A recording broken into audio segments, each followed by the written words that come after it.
Good morning, YAPC. It's great to see you. Didn't know I was going to be back up here again this year, so it's great to be here.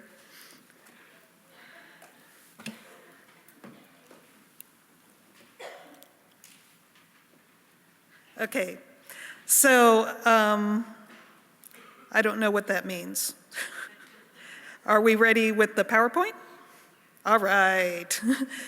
So last year at this time, I had this slide up for my talk that I gave after being given the award of Educator of the Year. And I honestly did not know that this year's theme was going to be God's new thing. I really didn't. But the two certainly do go together. When we were together in Baltimore, I unveiled a multi-platform learning community called Hope for CE that had, at the time that I gave my speech, had exactly 2 members in the Facebook group, me being one of them, had no followers at all on the WordPress site. Today, nearly a year later, we have over 830 members on the Facebook group. Sorry.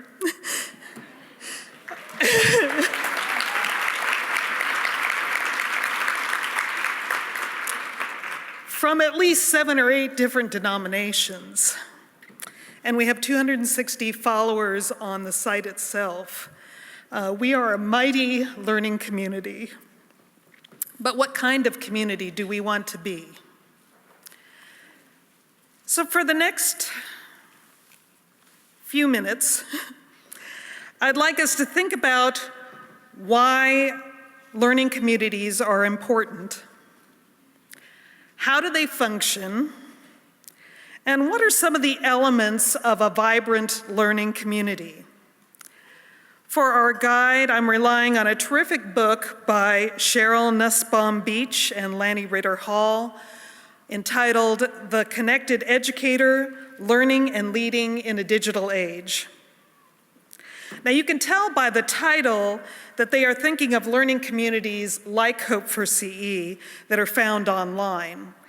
But I think that many of the points that they make are equally important for face-to-face learning communities.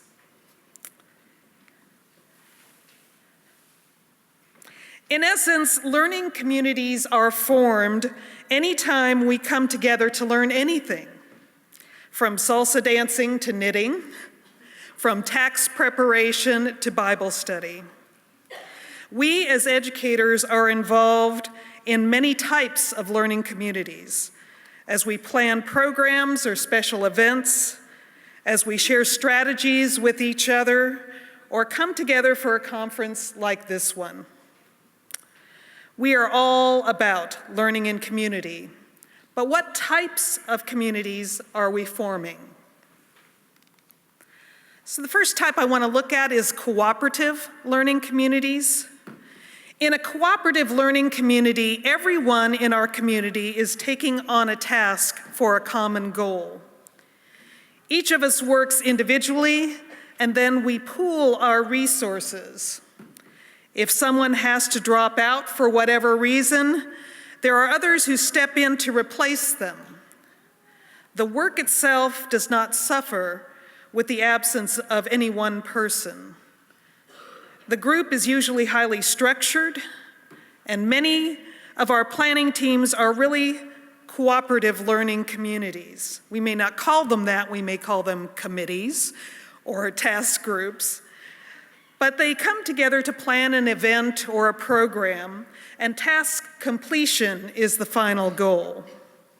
So you all have been sitting for a long time. I was just going to have people raise their hands, but I'm actually going to have you physically rise to the answer to this question.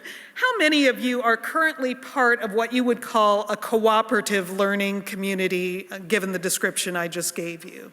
So stand up if you're a part of a cooperative learning community. So take a look around, see how many people are standing. We've got lots of people in the room that are up there. Thank you. You may be seated. Second type of community are collaborative learning communities. Collaborative learning communities rely on the unique gifts, skills, and knowledge of those who are a part of them. In collaborative communities, we do notice if someone is not there or has to drop out because we miss their voice, their God-given talents that are contributing to the whole. We are connected learners working together to solve a common problem. The group is not highly structured, but is organic and growing to meet the needs of the community, the church, and the world. The building of relationships is key within this type of learning community. And the group and those building of relationships shares equal importance with whatever task goals that we're trying to accomplish or anything that is being produced. How many of you would say that you are currently a part of a collaborative learning community? And if you would again rise if you feel like you are part. So that's great that we have that many people in here that are in collaborative learning communities. Wonderful. Please be seated. I think this is an unusual group, however, because I think the majority of our congregations are probably formed around cooperative communities, but we'll take a look at that in a minute. If we had to contrast these two types of learning communities with metaphors that we commonly use for the church, a cooperative learning community would be more like the church as living temple, where each of us is a stone in the building project, but if a stone is missing, then another one can be used to take its place. So the goal is the building up of the temple, not so much the stones that form it. A collaborative learning community is more like the metaphor of the body of Christ as church, where each member serves a unique function in helping the body move into the world, and that we're interested in the gifts of each member and how they relate to each other. It is not that collaboration is better than cooperation, just as both of these metaphors say something significant about church communities and what we're all about. Both of these types of learning communities are necessary for the ministry of Christ to continue to grow and flourish. It's just that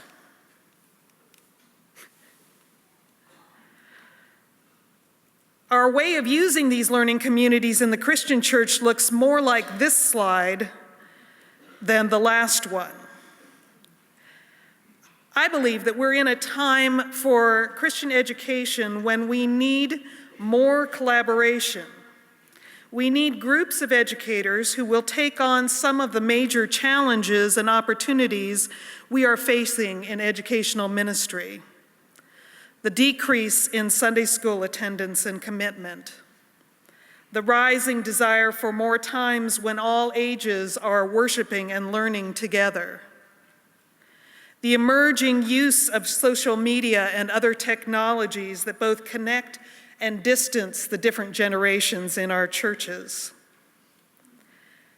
the engagement with other cultures, races, and faiths that is a daily occurrence in our shrinking world.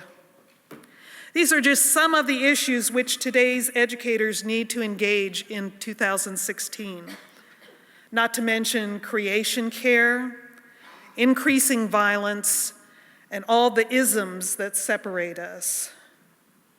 But fear not, God has not abandoned us. Where 2 or 3 or 800 are gathered together, Christ is there, but we do need to gather. So what do we need for a collaborative learning community to grow and flourish, whether these communities are online or face-to-face?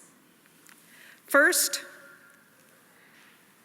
we ourselves need to be connected learners, or in our language of faith, disciples. We need to be willing to learn and grow, putting in the time and energy needed for the task. I know I'm preaching to the choir here, otherwise you wouldn't all be at an APSE conference. But some of our other folks need to hear this, and that this can be done either in formal or informal ways of learning. We as a group need to develop a common language so that when someone says intergenerational or action reflection model or student learning outcomes, we know what these things mean. This is also true of words like theology, sacraments, and spiritual practices. We need to engage diversity and embrace it so that the conversation better reflects the world around us. This makes developing a common language even harder when we welcome those from other religious traditions, ethnicities, and cultures.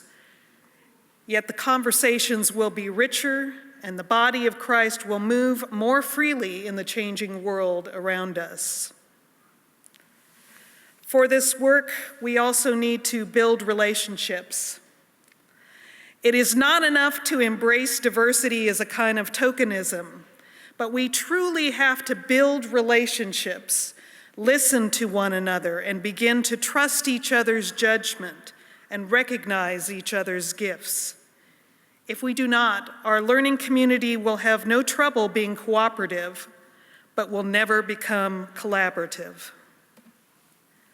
As we build relationships, we will discover that some of the same problems and issues are troubling all of us.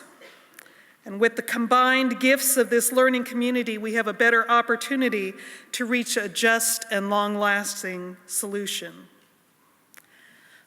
But it's not simply enough to just talk about these things. We need to take collective action.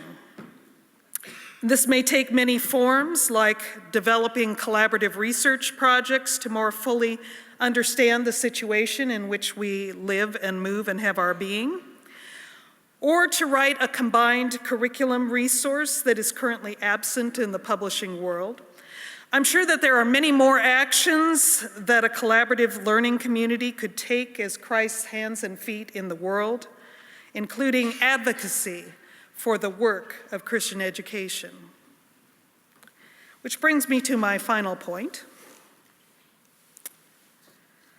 The collaborative learning community, in the process of doing all these things, is really creating a shared vision of what God is calling us to do in a new way today. As I mentioned, this type of learning community is organic, so it doesn't start with a vision statement, but as connected learners or disciples work together doing all of these things, a vision of God's will for educational ministry will likely emerge. This can be done on a large or a smaller scale. You could gather educators from different churches in your own neighborhood, or educators around your presbytery or other higher governing body. Or it could be done online by creating a Facebook group for like-minded individuals or some other form of communal contact. My hope for CE is that it will continue to move from a cooperative learning community to a collaborative learning community. It will be challenging with that many people involved, and I'm sure many will be happy to stay in the less demanding cooperative version of learning, coming in and out of the community when a particular issue or resource intrigues them. But I hope many will commit to the difficult work of collaboration. And now a slight commercial. For those coming to the workshop on Hope for CE site after lunch, we'll explore more of these ideas in depth, as well as some specific strategies that I've learned over the last year as a connected learner. Some that worked and others that failed. Sometimes, however, you just need to take that leap of faith that God is indeed doing a new thing and that you are all called to be a part of it. Thank you.